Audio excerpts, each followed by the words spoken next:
It is Friday, the 21st of July, and that is significant for one reason. Pikmin 4 came out today. And I'm going to talk about that, but first I gotta get my thinking cap on here. Probably should have started the video a few seconds later. Pikmin 4 came out. Great game. I've been playing it now, I've put in a few hours already, and I feel ready to offer an initial review, if you will. So my wife and I, Serena, we played Pikmin 1 together, co-op on the main channel earlier this year, and now we are undertaking Pikmin 4. But we got stones and red, boys! And you getting carrots out of its body? I pelted him in the butt. Beautiful. Just as God intended. Together. I myself grew up with the Pikmin franchise. Pikmin 1 was one of my first GameCube games. In fact, it was the first game in general that my father beat before I did. He was in the military, and when he would go out on deployment, we were not allowed to play Pikmin until he got back. So just to show you, or at least give you a little snippet as far as how important it was for my childhood. Anyways, that being said, I've always loved the franchise, and when Pikmin 3 came out in 2013, I had no idea that we'd be waiting a freaking decade for the next installment. Thankfully though, Pikmin 4 has been well worth the wait. Like I mentioned at the beginning of the video, I've put in a few hours to this. In fact, my wife and I have already recorded several episodes for my main channel. You can check those out up here in somewhere, I don't know, there's a button. And we are having a great time doing it. That being said, there are a few things that I think are less than perfect. Number one, the absence of a true co-op mode. Now, the Pebble Pitcher. Not wholly awful, and in fact, it might be a little bit OP. But that being said, we played through Pikmin 3 together, Pikmin 3 Deluxe specifically, which is why I'm referencing co-op, and it was a great time for couch co-op. Couch co-op has been something that's almost synonymous with Nintendo, more so than other game developers, but they seemingly pushed it by the wayside in development of Pikmin 4. I'm not 100% certain why. Perhaps resources, time, budget, what have you. Either which way, they went in the direction they did. And while it is a little bit disappointing, it's not wholly awful. Serena and I have been trading off the controller. I will be the captain. She will be the disembodied cursor chucking rocks at our enemies. And then on the next episode, we will swap. I will have the pebble tossing capabilities, and she will be the cute little captain commanding our armies.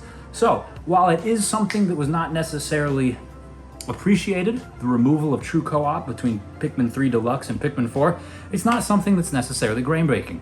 And that being said, I think that's my only gripe thus far with Pikmin 4. By and large, Pikmin 4 has exceeded my expectations. The game, first and foremost, is absolutely beautiful. From the colors, to the enemies, to the new Pikmin Ice and Glow type. I love it all. It looks fantastic, but as we already know as Nintendo fans, looks or graphics or appearance are not inherently the end-all be-all when it comes to a successful game. Not even in the slightest, really. We're talking about things like gameplay, like story, game mechanics, all right? And when we talk about all three of those, Pikmin 4 has them in spades. Gameplay, we already touched on the pibble, pushing, punching, tossing. I'm slurring my speech, it's fine, this is all improvised anyways.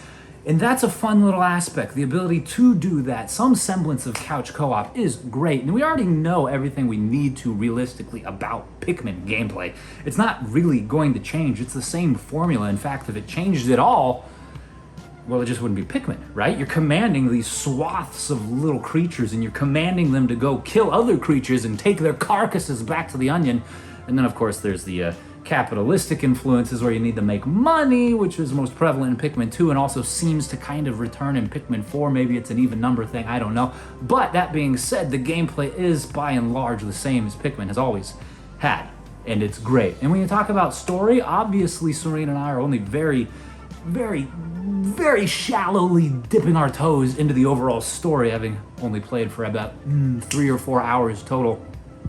So there's not a whole lot that I can actually say about it, and I don't really want to give any spoilers, right? You may be watching this video with an idea like, hey, I am interested in Pikmin 4. I don't know if I want to play it, and if that's you, well, I'm just gonna stop you right here and spit. Speckling, that's how excited I am. You should play it, all right? It's a great game. We're talking about the story, all right? You already know someone is a captain, someone's on a planet where they don't ordinarily belong, they meet these creatures and they're trying to do something together in an effort to better their situation. That's about as vaguely as I can put it. And if you want any more information on that, you might go check out the Let's Play that my wife and I are doing on the main channel. I've already put the bumper stickers or whatever somewhere everywhere. Maybe they're up again, I don't know. We'll see how I edit this. Either which way, the story is good. We talk about gameplay, we talk about story, then we talk about game mechanics specifically. And by and large, as we talked about with the preceding 2 points, is Pikmin. It's not gonna change a whole lot. At least it shouldn't, right? You can't break what isn't fixed, or you can't fix what isn't broken. You shouldn't change things that don't need changing. But they did. Ever so slightly, and things that I didn't think needed changing. There are certain quality of life changes in Pikmin 4, like the ability to move your base just ever so slightly throughout the map. The ability to change the amount of Pikmin you can have in the field at any one time, while initially shocking, is a very cool change. And then of course the addition of the 2 new Pikmin, Ice and Glow type. I mean, obviously those are going to introduce new mechanics on their own. You're not gonna chuck a ice friggin' Pikmin in a fiery blowhog, the baby's gonna melt, it's gonna be awful, it's gonna be horrendous, everyone's gonna cry and spit like I've been spitting this entire video. That being said, my point is, the game mechanics, largely the same. There's a few new additions, but they're good. They're great. I'm having a lot of fun with them. Serena's having a lot of fun with them. My cat is howling on the stairs, and he's having a lot of fun with them. So, in summation, drawing this rambly, improvised video to a close, is Pikmin 4 worth your time? I think it is. I think you should play it. And if you don't want to play it, or you can't play it, or you'd rather watch someone else play it, you can check out the main channel. But then again, if you're watching this video, you probably already follow the main channel, because I don't know many people that stumble upon random vlog videos like this one. Maybe that's you. I don't know. Either which way, those are my thoughts on day 1 of Pikmin 4. What about you? Have you played the game yet? Do you enjoy it? What do you think about the changes, the lack thereof, the whole Kit Kat and Boodle? Poodle? Kit Kat and Caboodle. Let me know.